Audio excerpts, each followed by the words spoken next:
আবু হুরায়রা রাদিয়াল্লাহু তাআলা আনহু বলেন, রাসূল সাল্লাল্লাহু আলাইহি সাল্লাম বলেছেন, ইস্তাজাবুদ দুআ, মানুষের দোয়া কবুল করা হয়, তবে লা ইস্তাজাবুদ দুআ ইস্তাবাজুদ দুআ ইল্লা বিইসমিন আও কাতিয়াত রাহিমিন, দোয়া কবুল হয় না যেই দোয়া করা হয় সম্পর্ক ছিন্ন করার জন্য। বলছে যে তোর বাপের বাড়ি যেন আল্লাহ আর কোনোদিন না নিয়ে যায়, টাকা নিতে গেছিল দেয়নি, বা বলছে ভাইয়ের সাথে গন্ডগোল রেখে তোর সাথে যেন আল্লাহ আর কোনোদিন কথা বলার ব্যবস্থা না করে, তোর সাথে আর কোনোদিন কথাই বলবো না। সম্পর্ক ছিন্ন করার জন্য যে দোয়া করা হয় সেটা কবুল হবে না। পাপের জন্য যে দোয়া করা হয় সেটা কবুল হবে না। আল্লাহ, আমি অশ্লীল কাজে লিপ্ত হচ্ছি, কেউ যেন না দেখে। তো পাপের জন্য দোয়া করলে দোয়া কবুল হয় না। 3, অলিস্তেজাল, তাড়াহুড়া করে দোয়া করলে, দোয়াতে তাড়াহুড়া করলে কবুল হয় না। সাহাবীগণ বলছেন, মালিস্তেজাল, আগের দুইটা ভালো বুঝেছি যে পাপের জন্য দোয়া করলে কবুল হয় না, আত্মীয়তার সম্পর্ক ছিন্ন করার দোয়া করলে কবুল হয় না। তো তাড়াহুড়া এটা যে বুঝলাম না। তখন রাসূল সাল্লাল্লাহু আলাইহি সাল্লাম বলছেন, একুলো বলে, কাদ্দাও তো ফলা আমারা ইস্তাজাবালি, দোয়া করলাম, কত দোয়া করলাম, কই কবুল হয় না। ফায়াস্তাহসিরু, তখন অলস হয়ে যায়, ওই সময় এত দোয়া ছেড়ে দেয়, এই দোয়া কবুল হবে না। আপনি তো অবগত হলেন আমার দোয়া কবুল হবে, আর না হয় সেই পরিমাণ ক্ষতি সরে যাবে, আর না হয় সেটা আমি তার বিনিময়ে জান্নাত আছে। 3টে, হয় আমি পেয়ে যাব, না হয় অন্যায় ঠেকানো হবে, আর না হয় জান্নাত হবে, আমার তো মিস যাবে না। আপনি অলস হলেন কেন? চাইলেই হবে, এত আপনি তাড়াহুড়া করছেন কেন? আপনি তো একজন মানুষ, তাড়াহুড়া করলে কি হবে? সময় লাগবে। নবী দোয়া করছেন নবীর জন্য, ইয়াকুব আলাইহিস সালাম দোয়া করছেন ইউসুফ আলাইহিস সালামের জন্য, ছেলে হারিয়ে গেছে, চোখে দেখতে পান না, কান্নাকাটি করতে করতে 25 বছর পরে দোয়া কবুল হয়েছে। মুহাম্মদ সাল্লাল্লাহু আলাইহি সাল্লাম বদদোয়া করেছিলেন খুব অপমান অবস্থায়, সালাতে সিজদায় গেছেন, তখন আবু জাহাল বলছে, এই কে আছো? বুখারী মুসলিমের হাদিস। মুহাম্মাদের মাথার উপরে উটের ভুঁড়িটা চাপিয়ে দাও তো উটের ভুঁড়ি তো ময়লা জায়গাতে পড়ে আছে, যারা অন্যায় করতে চায় তারা নিয়ে এসে মাথার উপরে চাপিয়ে দিয়েছে, দিয়ে হাসছে তারা। এখন কে বললো, ফাতেমা দেখো তোমার আব্বা তো উঠতে পারছে না। তো ফাতেমা দৌড়িয়ে এসে সরালেন ওটা। তখন আল্লাহ রাসূল অপমান অবস্থায় বলছেন, আল্লাহ, এই উতবা সাহেব আবু জাহালেদের ধ্বংস করো। এই দোয়া কবুল হয়েছে 12 বছর পরে। অপমানের দোয়া তিনি অপমান অবস্থায় বলেছেন। যেদিন দোয়া কবুল হবে বুঝতে পারছেন, সেদিন দাগ দিয়ে দিয়েছিলেন বদরের মাঠে। শোনো, উতবা এখানে পড়বে, যে আমি আঙ্গুল দিয়ে দাগ দিয়ে দিলাম, এখানে সাইবা, এখানে ওয়ালিদ ইবনে মুগিরা, এখানে আবু জাহাল। সাহাবী বলছেন, যুদ্ধের পরে দেখছি দাগের উপরে পড়ে আছে, যার যার নামে এখানে আছে। দোয়া কবুল হবেই, নিরাশার কিছু নেই। সম্মানিত দিনী ভাই বোন, তাড়াহুড়া নেই। 3 শ্রেণীর মানুষের দোয়া কবুল হবে না। 1, পাপের জন্য দোয়া করলে দোয়া কবুল হবে না। 2, আত্মীয়তা ছিন্ন করার জন্য দোয়া করলে দোয়া কবুল হবে না। 3, তাড়াহুড়া করলে দোয়া কবুল হবে না। আবু হুরায়রা রাদিয়াল্লাহু তাআলা আনহু বলেন, অনেক বর্ণনায় এসেছে, আবু দারদা রাদিয়াল্লাহু তাআলা আনহু বলেন, রাসূল সাল্লাল্লাহু আলাইহি সাল্লাম বলেছেন, দাওয়াতুল মুসলিম লি আখি বিজাহরিল গায়বি মুস্তাজাবাতুন। কোন ভাই যখন কোনো ভাইয়ের জন্য দূর থেকে, অন্তরাল থেকে, আড় থেকে দোয়া করে, তখন এই দোয়া কবুল হবেই। আপনি যখন আপনার কোনো ভাইয়ের জন্য দোয়া করবেন যে আপনার পাশে নেই, আপনি কারোর জন্য দোয়া করছেন, এ দোয়া কবুল হবেই। এই দোয়া কবুলের আরো বিশেষত্ব রয়েছে, সেটা হলো আল্লাহ রাসূল বলছেন, ইনদা রাসিহি মালাকুন মুআক্কাল। যখন কোনো ব্যক্তি তার ভাইয়ের জন্য কল্যাণের দোয়া করে, তখন তার মাথার পাশে একজন ফেরেশতা থাকেন।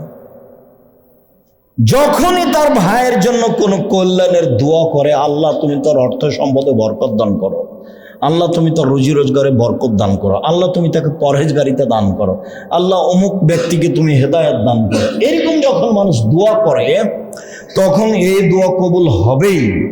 তখন ওই মাথার পাশে নির্ধারিত ফেরেশতা বলেন, ফায়াকুল মালাকুল মুওয়াক্কাল বিহি, নির্ধারিত ফেরেশতা বলেন আমিন, আল্লাহ তুমি কবুল করো। ওয়ালাকা বিসলিন, তুমি যে তার জন্য দোয়া করলে তোমার জন্য তাই, তুমি তার জন্য যা করলে তোমার জন্য তাই, তুমি তার জন্য যা দোয়া করলে তোমার জন্য তাই।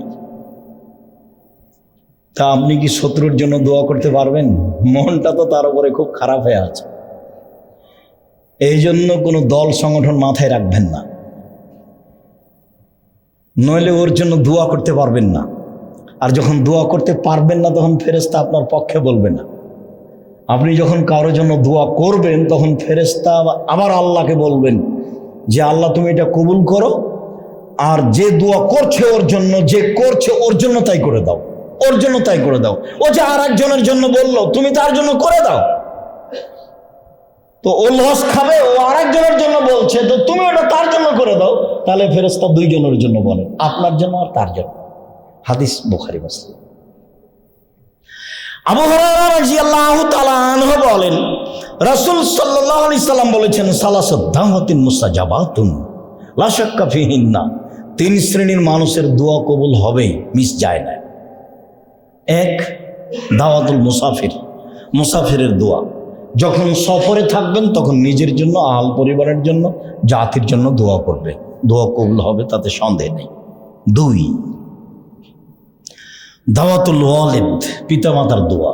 ভুলেও কখনো বদদোয়া করবেন না ছেলে মেয়ের জন্য।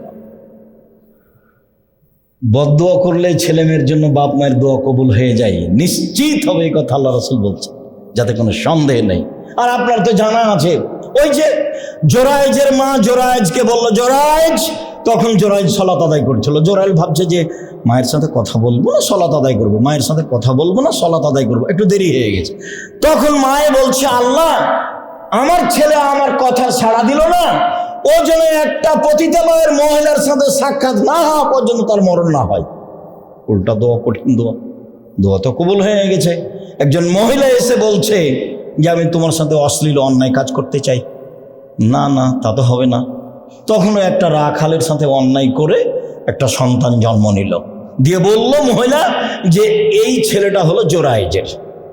জনগণ এসে জোরায়েজের ঘর বাড়ি ভেঙে দিল, একে একবারে রাস্তায় টেনে নামিয়ে হেঁচড়ে গালিগুলা যে ভর্তি করলো। জোরায়েজ উজু করলেন, 2 রাকাত সালাত আদায় করলেন, উজু করে 2 রাকাত সালাত আদায় করে বলছেন, আল্লাহ এই ছেলে তুমি বলো তোমার বাপকে, দুধের ছেলেকে বলছে।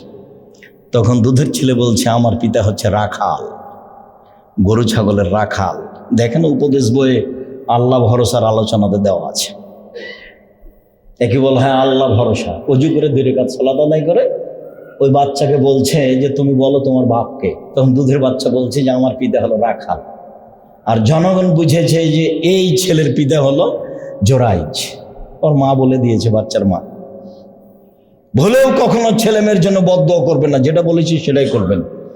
ছেলে অন্যায় করেছে, মেরেছে, আল্লাহর কাছে ফেরত চান। আপনি তো এই জন্য ছেলে মানুষ করেননি, করবেন কেন? 2, দাওয়াতুল মাজলুম, মাজলুমের দোয়া। ভুলেও কোনোদিন মানুষের প্রতি জুলুম করিয়েন না। যখন বুঝতে পারছেন এটা জুলুম, ফিরে আসবেন। যখন আপনি বুঝতে পারছেন এটা জুলুম, তখন ফিরে আসবেন। ভুলেও কোনোদিন মানুষের উপর দাপট দেখাবেন না, ক্ষমতা দেখাবেন না। বহুদিন বলেছি, যারা সবচেয়ে ক্ষমতা দেখিয়েছে তারা 2-1 মিনিটে মরে গেছে আধসামত। আর যারা তার পরবর্তীতে ক্ষমতা দেখিয়েছে ফেরাউন, তারা 5-7 মিনিটে মারা গেছে, ফেরাউন ডুবে গেছে। আর আপনাদের নেত্রীর বয়স ছিল 45 মিনিট, মনে কিছু নেবেন না। ক্ষমতা দেখিয়ে, দাপট দেখিয়ে 1 মিনিট বেঁচে থাকার চেষ্টা করবেন না, ভুল হিসাব। দাপট মিশে যায় তা আপনার চোখের সামনে, আপনি নিজে দেখেছেন। খুলনার অঘোষিত সম্রাট এরশাদ শিকদার মেয়ের মাথায় হাত দিতে পারেনি, সুযোগ পায়নি, ক্ষমতা টিকে না।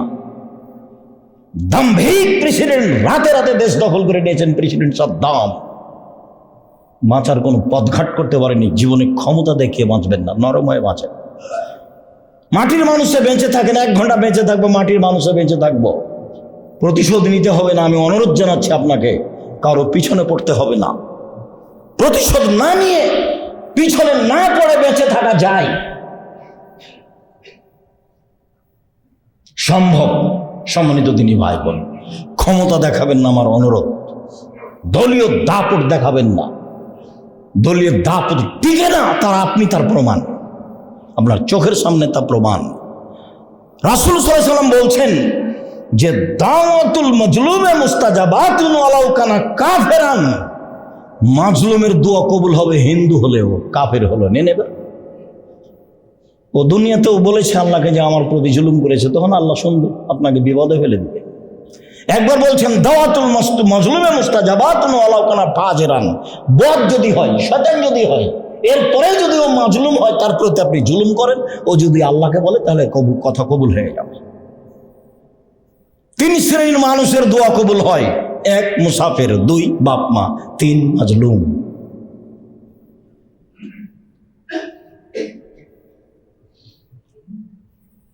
মুআয ইবনে জাবাল রাদিয়াল্লাহু তাআলা আনহু বলেন, রাসূল সাল্লাল্লাহু আলাইহি ওয়াসাল্লাম বলেছেন,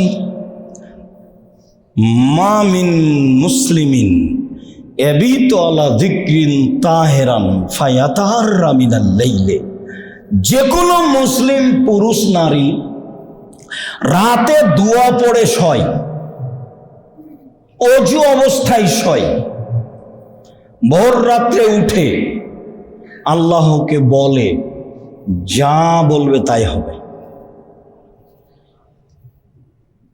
দোয়া কবুলের সময় বা দোয়া কবুলের অবস্থায় আমরা চলে আসলাম।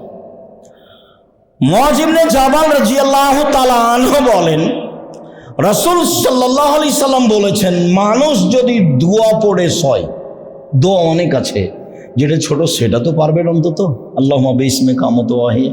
এমনি ঘুমিয়ে যান কেন? এমনি ঘুমিয়ে যাবেন কেন? এই অভ্যাস কেন? এটা আপনার কেন? আপনার স্ত্রীর কেন? ছেলে মেয়ের কেন? কি করেন বাড়িতে 24 ঘন্টা? স্ত্রী দোয়া পড়ে শয় না কেন? ছেলে মেয়ে দোয়া পড়ে শয় না কেন? বলেন বারবার, মুখখান বন্ধ করে রাখেন কেন? ব্যবসায় ভুল হলে তো গরম হয়ে যাচ্ছেন, টাকা ভুল করে এসে একবারে খেপে গেছেন, একবারে বলেন না কেন? কেন ছেলে মেয়ে দোয়া না পড়ে শুইবে? দোয়া পড়ে শুয়েছে, অজু করে শুয়েছে, তারপর ভোর রাতে উঠেছে, এখন আল্লাহকে বলছি আসআলুল্লাহ খায়রান, আল্লাহর কাছে কিছু চাচ্ছে, আল্লাহ তাকে দিবেনি। জাবের রাদিয়াল্লাহু তাআলা আনহু বলেন, রাসূল সাল্লাল্লাহু আলাইহি সাল্লাম বলেছেন, ইন্না ফিল লাইলি লাসাতান লা ইউফিকুহা আবদুল মুসলিম আও রাজুলুন মুসলিম, রাতে একটা সময় রয়েছে, রাতে একটা সময় রয়েছে, ওই সময়ে কোনো যদি মুসলিম পুরুষ নারী চায় খায়রান মিন আমরিদ দুনিয়া ওয়াল আখিরা, ইহকালের কল্যাণ পরকালের কল্যাণ, ইহকালের কিছু পরকালের কিছু, ইল্লা আতাহু ইয়াহু, আল্লাহ তাকে দিবেনি, দিবেই দিবে, আল্লাহ তাকে দিবেনি, দিবেই দিবে। এই কথা মুহাম্মদ সাল্লাল্লাহু আলাইহি ওয়াসাল্লাম বলছেন। আমার আপনার করার কি আছে? তাহলে সেই সময়টা ধরার জন্য চেষ্টা করতে হবে। আপনাকে আমি লম্বা সময় থেকে বলে আসছি 10টায় ঘুমিয়ে যাবেন যে কোনো মূল্যে, চেষ্টা করেন। 10টায় মানে 10:30টায় হলো তাতে কি আছে, 9:30টায় হলো তাতে কি আছে, 11টায় হলো তাতে কি আছে? আপনি রাত 2টায় ঘুমাবেন কেন? 1টায় ঘুমাবেন কেন? এ অভ্যাস কেন? তো আপনি উঠবেন কখন? দেখেন আপনি, আবু হুরায়রা রাদিয়াল্লাহু তাআলা আনহু বলেন, রাসূল সাল্লাল্লাহু আলাইহি ওয়াসাল্লাম বলেছেন, ইয়ানজিলু রাব্বুনা তাআলা ইলা সামাই দুনিয়া হিনা ইয়াবকা সুলুসুল আখিরা, রাতের 3 ভাগের যখন 2 ভাগ পার হয়, তখন আল্লাহ তাআলা প্রথম আকাশে নেমে আসেন আপনার সাথে কথা বলার জন্য। রাতের 3 ভাগের 2 ভাগ পার হলে আল্লাহ তাআলা প্রথম আকাশে নেমে আসেন আপনার সাথে কথা বলার জন্য। তাতে তিনি বলেন, মায়া দৌনি ফাস্তাজিব লাহু, যে আমাকে ডাকে আমি তার ডাকে সাড়া দিব। মায়া সলনি ফাউতিয়াহু, যে আমার কাছে চাই কিছু তাকে আমি তা দিয়ে দিব। মায়াস্তাগফিরুনি ফাগফির লাহু, যে আমার কাছে ক্ষমা ভিক্ষা চাই তাকে ক্ষমা করে দিব। আল্লাহ নেমে এসে বলেন, আর আমি ঘুমিয়ে থাকি। দেখেন তো এটা কেমন হয়? এটা মানাই কেমনে? এই ছেলে, আজানের পর থেকে নিয়ে খুতবা শেষ হওয়া পর্যন্ত কে আপোষে কথা বলতে পারবে না। জায়গা যদি না হয় তাহলে উপরে আছে, না হলে বাইরে বসতে হবে। ব্যবস্থা করা আছে, যারা দায় দায়িত্ব পালন করছে তাদেরকে জিজ্ঞাসা করতে হবে বাইরে। সম্মানিত দিনী ভাই বোন, বলছিলাম রাসূল সাল্লাল্লাহু আলাইহি ওয়াসাল্লাম বলেন যে আল্লাহ তাআলা রাতের 3 ভাগের 2 ভাগ পার হলে প্রথম আকাশে নেমেছে 3টা কথা বলেন। কিছু চাও, চাইলে দিব। কিছু বলো, শুনবো। ক্ষমা চাও, ক্ষমা করে দেব।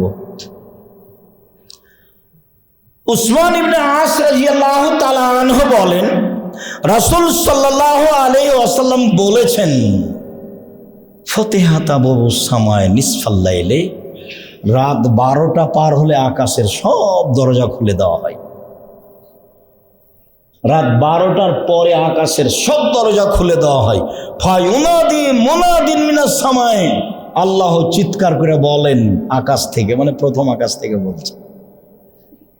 আল্লাহ তাআলা বলেন হাল মিন দাইন ইস্তাজাবা লাহু, কেউ কিছু বলে কি তাহলে তার কথা শোনা হবে। হাল মিন সাইন ফাউতিয়া লাহু, হাল মিন সাইলিন ফাউতিয়া লাহু, কেউ কিছু চায় কি, চাইলে তাকে দেওয়া হবে। হাল মিন মাকরুবিন ফায়ুফাররাজু আনহু, কেউ বিপদগ্রস্ত কি, তাহলে তাকে উদ্ধার করা হবে। আল্লাহ বলতে থাকেন এইভাবে। আমি তখন ঘুমিয়ে, এটাই কি মানাচ্ছে? কেউ চায় কি, চাইলে দেওয়া হবে। কেউ কিছু বলে কি, বললে শোনা হবে। কেউ কি বিপদগ্রস্তের কথা বললে তাকে উদ্ধার করা হবে। তাহলে দেখেন তো আপনি আর আমি কি বলবো সেটা বুঝতে পারছি। বলার পদ্ধতি কি বলতে পারি, যা প্রয়োজন তাই বলতে পারি, যা রাসূল সাল্লাল্লাহু আলাইহি সাল্লাম বলছেন। কিভাবে? বুরাইদা রাদিয়াল্লাহু তাআলা আনহু বলেন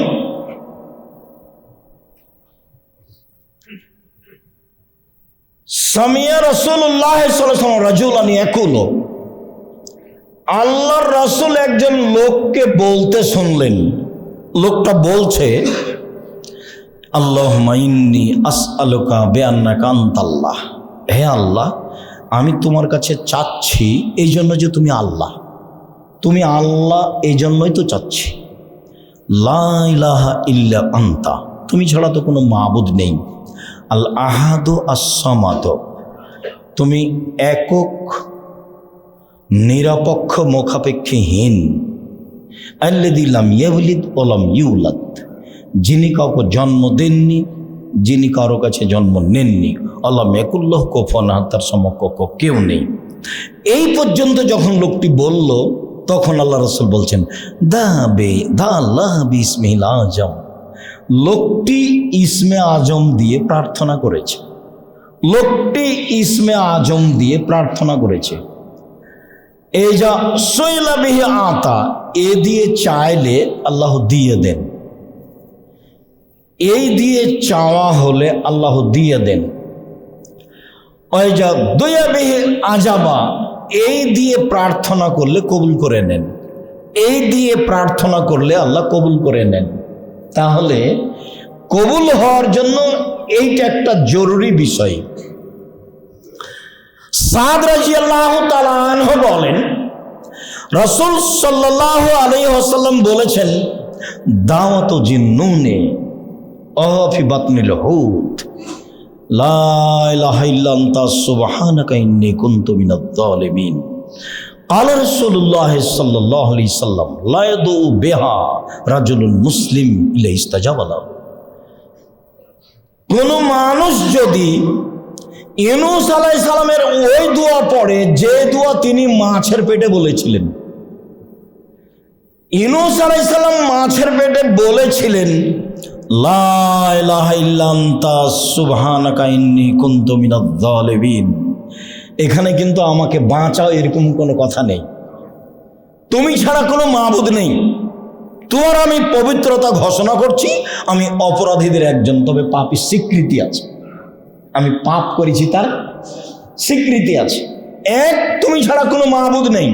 দুই, তুমি পাক পবিত্র। তিন, আমি অপরাধী। এখন আল্লাহ বলছেন ইউনুস যদি এই দোয়া মাছের পেটে না বলতো তাহলে আমি ইউনুসকে কিয়ামত পর্যন্ত মাছের পেটে রেখে দিতাম। এই দোয়া দিয়ে আমি তাকে বাঁচিয়ে দিয়েছি। তারপর আল্লাহ রাসূল বলছেন, যে কোনো পুরুষ যে কোনো নারী, যে কোনো পুরুষ যে কোনো নারী ফিসাইন যে কোনো বিষয়ে এই দোয়া পড়বে, ইস্তাজাব আল্লাহ, আল্লাহ তার দোয়া কবুল করে নেবেন। আনাস রাদিয়াল্লাহু তাআলা আনহু বলেন, আমি রাসূলের সাথে বসেছিলাম, একটা লোক মসজিদে সালাত আদায় করলো। সালাত আদায় করার পরে বলছে, আল্লাহুম্মা আন্না লাকাল হামদ, হে আল্লাহ তোমার প্রশংসা, লা ইলাহা ইল্লা আনতা, তুমি ছাড়া কোনো মাবুদ নেই, আল হান্নানু আল মান্নানু, তুমি দয়াশীল, তুমি অনুগ্রহশীল, বাদিউস সামাওয়াতি ওয়াল আরশ, তুমি আসমান জমিনকে নমুনা ছাড়াই সৃষ্টি করেছ, ইয়া হাইয়ু ইয়া কাইয়ুম আসআলুকা, হে চিরস্থায়ী, হে চিরঞ্জীবী, আমি তোমার কাছে চাচ্ছি।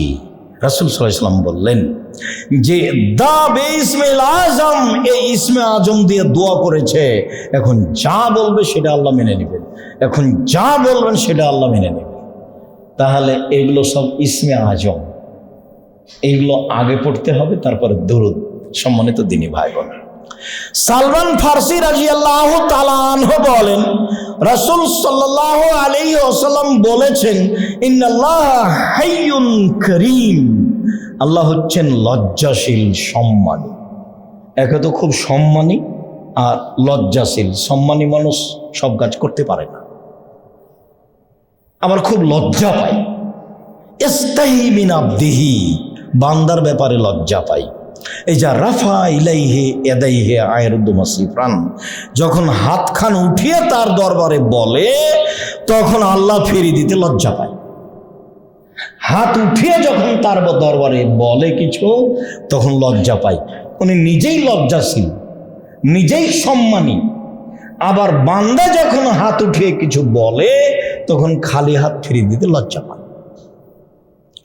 ইবনে আব্বাস রাদিয়াল্লাহু তাআলা আনহু বলেন, রাসূল সাল্লাল্লাহু আলাইহি সাল্লাম বলেছেন, আল মাসআলাতু আন তারফা ইয়াদাইকা হাজওয়া মানকাবাইকা, চাওয়া হচ্ছে তুমি তোমার হাতকে বুক সামনাসামনি উঠাবা। চাওয়া হচ্ছে তুমি তোমার হাতকে বুক সামনাসামনি উঠাবা। অলিবতিহাল, এখনই দিতে হবে, খুব বিনয়ের সাথে বলছে, এক্ষুনি দিতে হবে। অলিবতিহাল আন তামুদ্দা ইয়াদাইকা জামিয়ান, তাহলে তুমি তোমার হাতটা আগে বাড়িয়ে দিবা, সোজাসুজি সামনে, আর না হলে উপরে একবারে পুরো সোজা, আর না হলে উপর দিকে। সাধারণত হাত উপর দিকেই তোলা হয়, তাহলে উপর দিকে হতে পারে, মাথার উপরে যেতে পারে, সমস্যা নেই। যদিও কোনো হাদিসে এ পর্যন্ত এসেছে হাত উঠিয়ে আর এই মুহূর্তেই দিতে হবে, এইটা করলে। যেমন বুখারী মুসলিমের আর একটা হাদিসে এসেছে, কানা নবী সাল্লাল্লাহু আলাইহি সাল্লাম ইয়ারফা ইয়াদাইহি হাত্তা ইউরা